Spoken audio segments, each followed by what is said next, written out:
Welcome to EHJ Today at ESC in London. I'm Singh, Professor of Medicine at Mass General Hospital in Boston, and I have the pleasure of having Dr. Rademakers, who is the Professor of Cardiology at University of Leuven in Belgium, and Dr. Bonow, who is a Professor of Cardiology and Vice Chair of Medicine at Northwestern University in Chicago. Welcome, both of you. We're going to be discussing the study called DOPPLER-CIP study, which you had the privilege of presenting yesterday. And why don't you give us a little bit of a background and what the study was all about? Very well. The study is about remodeling, and we were always intrigued by remodeling because mechanics is a bit of a thing that we do in general, and we have a couple of physicists working in the lab that do modeling studies, etc. And we were always intrigued by the question, why do some people remodel? Why do they continue to remodel? Why some others stop at one point? And we really don't know many answers to that. And so we said maybe we shouldn't look at the acute phase after acute myocardial infarctions, because there we know that the big infarcts, the ones with low recovery of function, etc., they become bigger. But what happens to the more chronic patients, to the ones that have ischemic backgrounds, but what happens to them? And that is really the basis of the study, in which we had some 700 patients that have a background of ischemia, either because they have a positive stress test, because they had myocardial infarction in the past more than 3 months before going into the study, or because they had revascularization. So that was the inclusion criteria. We excluded patients who had arrhythmias, because we wanted to do MR, who had pacemakers implanted. But overall, it is quite a diverse population, really. It's not just one specific group. We wanted to be as close to real-life ischemic chronic patients as we could get. Then we studied them, exercise tests, basic echo parameters, but also 3D echo, strain rate measurements, DDI speckle. We did stress testing in them, and we also got SPECT stress and MR baseline late enhancement and perfusion studies. So every patient recruited in the study had all these? No, because we wanted to have as many studies as possible, and so all of them had an echo, and nearly 98% a 3D echo.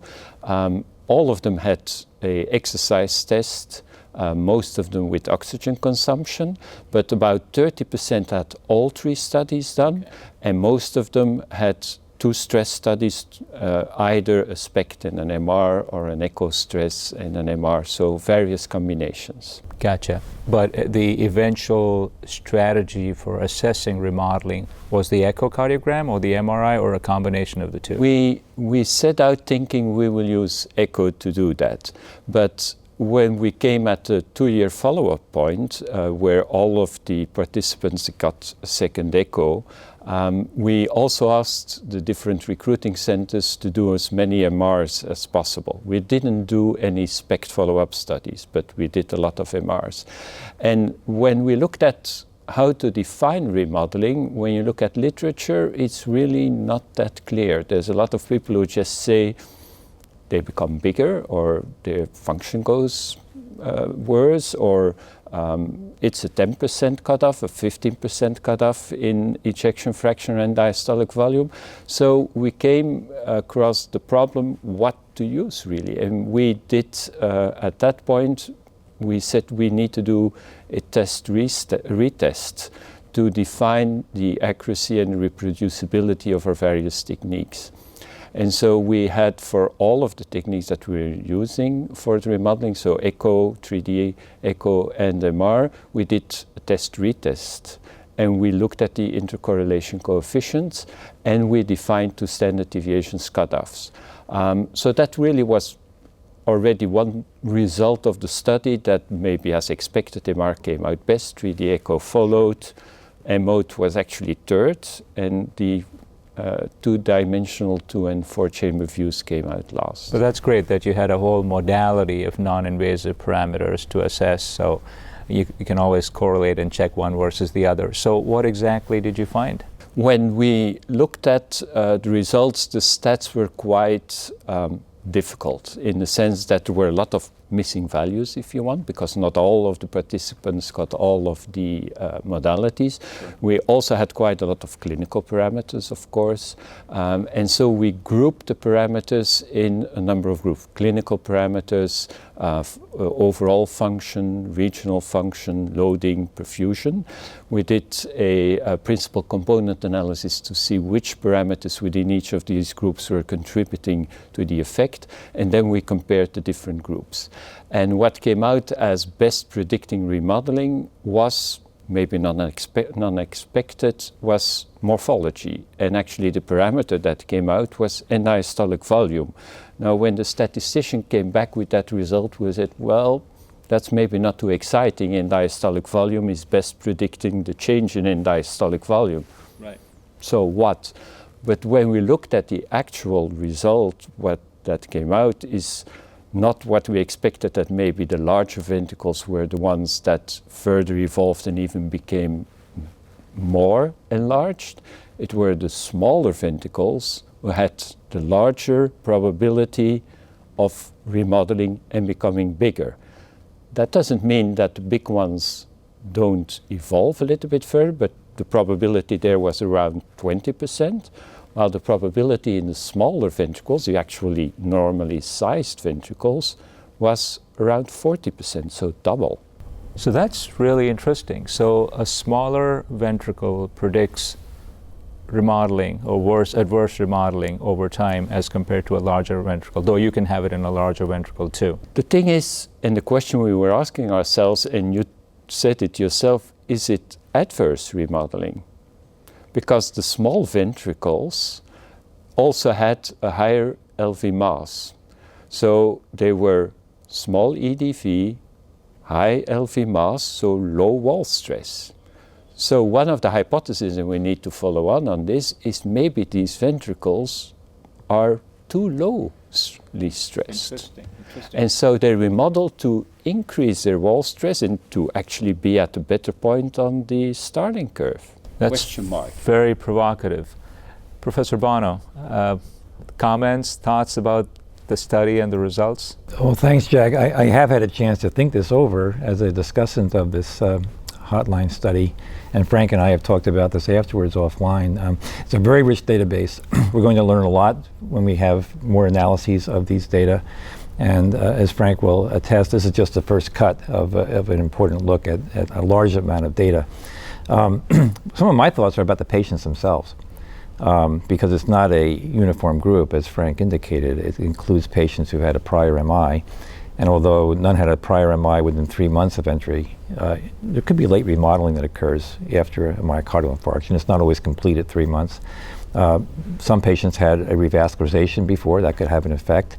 And during the course of the study, in the 2 years, 28% had revascularization, so that could also be impacting on the remodeling effect.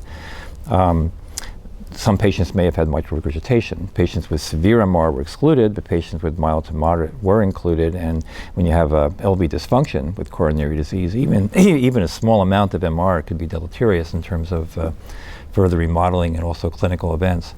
And then there's this issue that what was a medical therapy?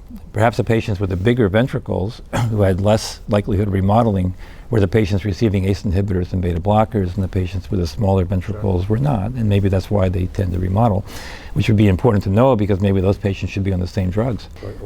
So were any of these parameters or confounding variables adjusted for in the analysis, or was it? We have that data available, but it really was a late-breaking study in the sense that we were analyzing it like 2-3 weeks ago, so we still need to do that. With respect to the previous MI, we did look at that, and previous MI doesn't seem to change that relationship, that even in the ventricles or in the patients who've had the previous MI, the same holds. The smaller ventricles with the higher mass seem to remodel at a higher frequency than the larger ones. On average, there's a little bit more of remodeling going on in the ones who've had the previous MI. Statistically, it really didn't reach significance. But if you look at the curves, you see it, which is what you expect, of course. But the relationship and the shape of the curve is exactly the same in the ones with or without the previous MI. Interesting, interesting. From the electrophysiologist perspective, since I'm an EP doc, I wonder if the QRS width and the abnormal electrical activation sequence could have affected remodeling in some subset of patients versus the other, or even the location of the MI and the shearing stress relationship with the electrical activation could have had an impact. But I guess you have the database, and that's something you're going to look at in the future. Absolutely. We also have late enhancement on MR, so we can relate both the extent of that as well as the location of the infarct to what happened to these ventricles. This is terrific. I think the results are very provocative, and you have a gold mine out there which you're going to work through. And any take-home message on this, Bob? Well, I think the finding that even patients with chronic, many times stable coronary disease have a likelihood of remodeling is an important take-home message, because we're aware of the impact of adverse remodeling after an MI, early after MI, as being bad for patients. But this finding that even small ventricles may remodel, and in doing so that may in some way even be beneficial if ejection fraction is improving, is also something to at least consider. And I think we need to ask the Doppler-CIP investigators to move forward with this analysis to help us understand what that really means. Great. And Frank, any parting comments as the direction for the future, and any take-home message for our viewers? We're going to follow these patients longer in time. This was 2 years, but we want to see if there are subgroups of these patients who really develop heart failure, and if it is also the case that some of the reverse remodelers, because there's also reverse remodelers in here, why do they do it, and why do some do it and others don't? I think there might be some interesting points to change therapy, as Bob was saying, because we're really not focused on those small ventricles today. We only look at the large ones, and I think that is the main thing. The small ones, some things happen to them as well, and we need to further look into that and understand what's really going on. Fantastic. Well, congratulations on a terrific study. Thank you both for participating, and thank you, viewers, for watching.